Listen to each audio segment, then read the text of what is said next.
Hello, నేను miss yes రావు. వివాదాలకు దూరంగా ఎంత ఎదిగితే అంత ఒదిగి ఉండాలి అని ఒక ఫ్యామిలీని చూసిన తర్వాత నేర్చుకోవచ్చు. ఆ ఫ్యామిలీ ఘట్టమనేని ఫ్యామిలీ.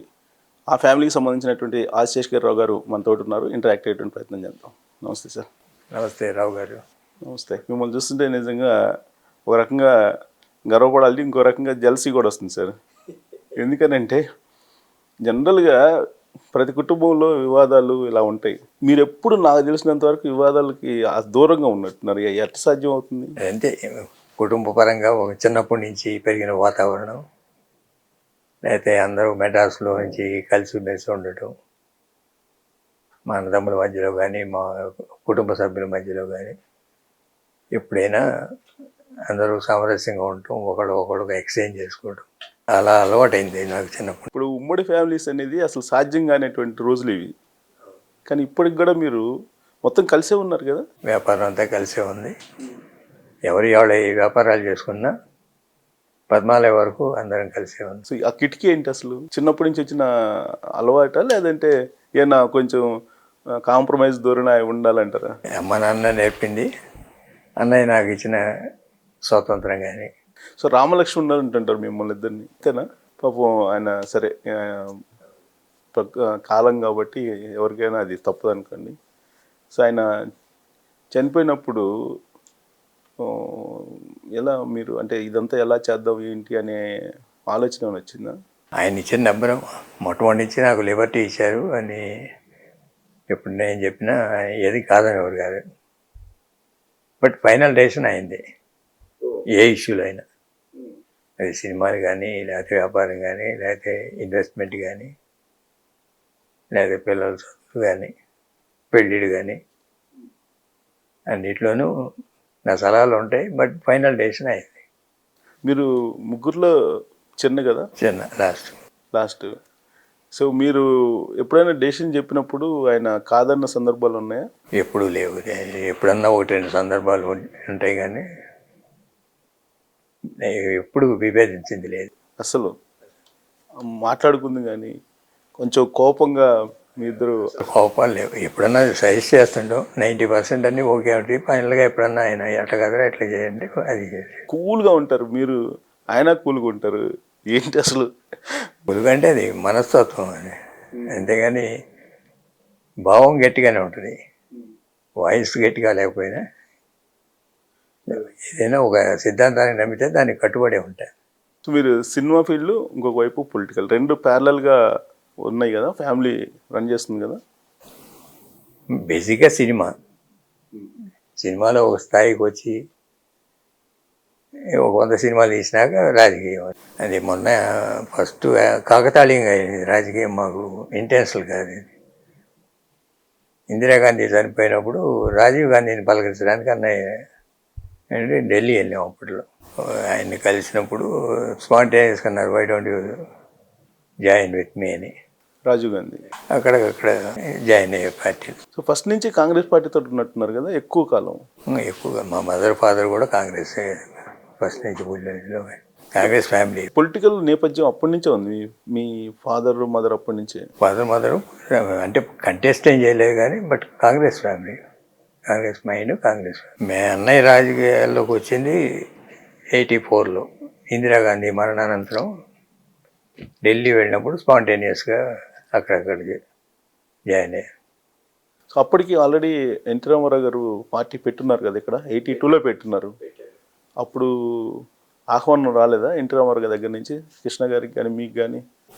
ఆహ్వానం అంటే పార్టీ పెట్టబోయే ముందు ఇద్దరు ఊటీలో షూటింగ్లో ఉన్నారు, సినిమా షూటింగ్, ఇద్దరు కలిసి ఒక పిక్చర్.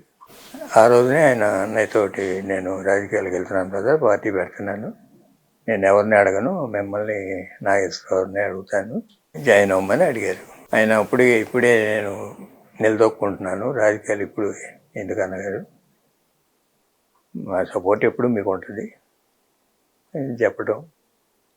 ఊటీ నుంచి ఆయన డైరెక్ట్గా హైదరాబాద్ వచ్చేసి ఇక్కడ పార్టీ అనౌన్స్ చేయడం జరిగింది. సో చెప్పారు, ఆహ్వానించారు కూడా. కానీ ఆ తర్వాత ప్రయాణంలో ఆల్మోస్ట్ ఎన్టీ రామారావు గారికి వ్యతిరేకంగా ఘట్టమనేని ఫ్యామిలీ పనిచేసినట్టు ఉంది, సినిమాల రూపంలో కానీ. తర్వాత అంటే ఇప్పుడు వాళ్ళకి సపోర్ట్గానే సినిమా తీసాం. అప్పుడు రామారావు సపోర్టుగా ఏ ఇయర్లో సార్ అది? ఈనాడు ఓకే.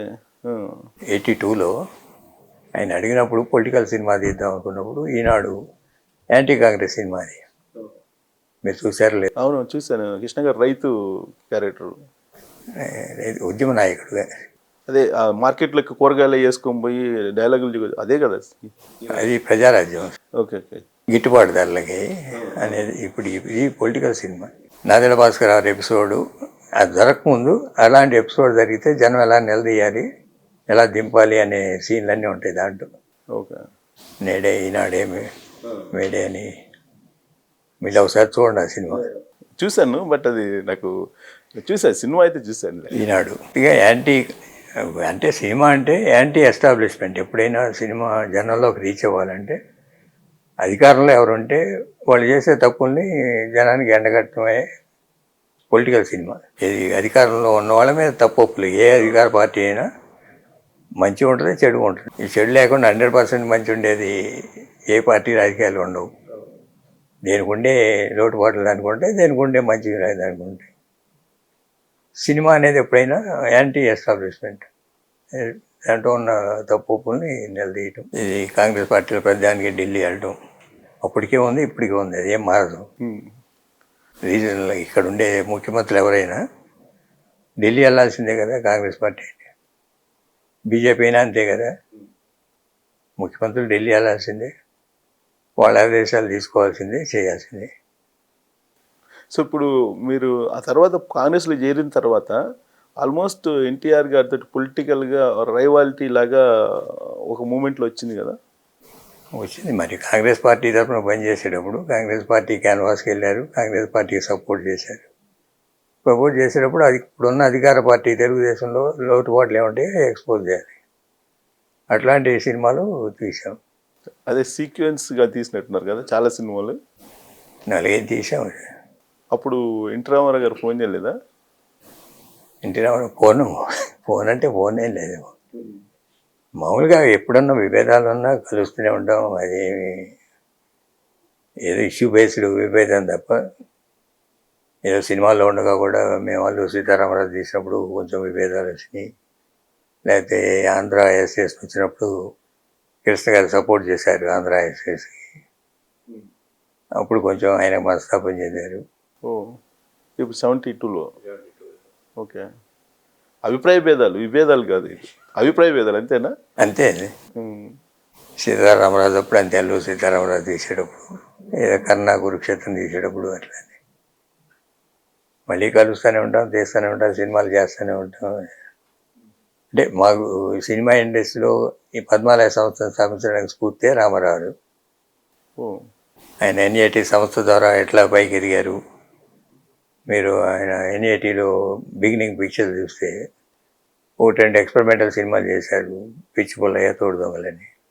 అది కాదని కమర్షియల్గా సీతారామ కళ్యాణం, పౌండ్రంగ మాత్యం, ఇట్లా సినిమాలు, జయసింహ, గులేబ కావాలి కదా. అంటే ఒక్కొక్క సినిమా మించి ఇంకో సినిమా తీసి ఆయన స్టార్డమ్ నిలుపుకున్నది ఎన్ఏటీ సంస్థ ద్వారా. ఎజియా ప్రొడక్షన్స్ ఉన్నా కూడా